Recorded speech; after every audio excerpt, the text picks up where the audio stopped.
Hello everyone, welcome back to my YouTube channel. ఇక్కడ వచ్చేసి మేము పప్పులతోటి అయితే దోశ ప్రిపేర్ చేస్తున్నాము. ఇంకా కొత్త కొత్త వంటలు ఏమైనా కావాలంటే నా యూట్యూబ్ ఛానల్కి సబ్స్క్రైబ్ చేయండి, కామెంట్ చేయండి. ఇంకోటి లైక్ చేయడం మాత్రం మర్చిపోకండి. 1 కప్పు శనగపప్పు, 1 కప్పు కందిపప్పు, 1/2 కప్ మినప్పప్పు, 2 కప్పులు అయితే రేషన్ బియ్యము. ఆ రేషన్ బియ్యము వేరుగా నానబెట్టుకోవాలి. పప్పులన్నీ ఒక దగ్గర నానబెట్టుకోవాలి. నైట్ అంతా నానిన తర్వాత మార్నింగ్ ఇలా మిక్సీ పట్టుకోవాలి.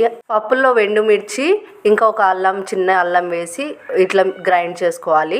గ్రైండ్ చేసి ఇలా ఒక బౌల్లో అయితే తీసుకోవాలి. వేరుగా నానబెట్టుకున్నాం కదా, దాంట్లో ఒక 2-3 పచ్చిమిర్చి వేసి ఇలా ఫైన్ పేస్ట్గా అయితే చేసుకోవాలి, దోశ బ్యాటర్ లెక్క. ఇదంతా ఒక దగ్గర కలుపుకొని బాగా బీట్ చేసుకోవాలి. కొంచెం సాల్ట్ వేసుకొని దోశ బ్యాటర్ లాగా చేసుకున్న తర్వాత ఇలా పెనం మీద అయితే ఒక్కొక్కటి దోశ వేసుకోవాలి. ఫస్ట్ అయితే నేను సరిగా రాదేమో అని చాలా భయపడ్డా ఫస్ట్ దోశకి, కానీ ఎంత బాగా వస్తున్నాయో దోశలు కూడా. చాలా టేస్టీగా, చాలా బాగుంది. పిల్లలు కూడా చాలా ఇష్టపడి మంచిగా తినేస్తారు.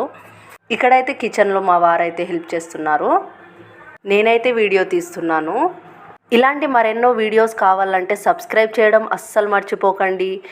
మీ సపోర్ట్ నాకు ఎప్పుడు ఇలానే ఉండాలనుకుంటున్నాను. Please do share and subscribe. వెళ్ళొస్తా, బాయ్ బాయ్.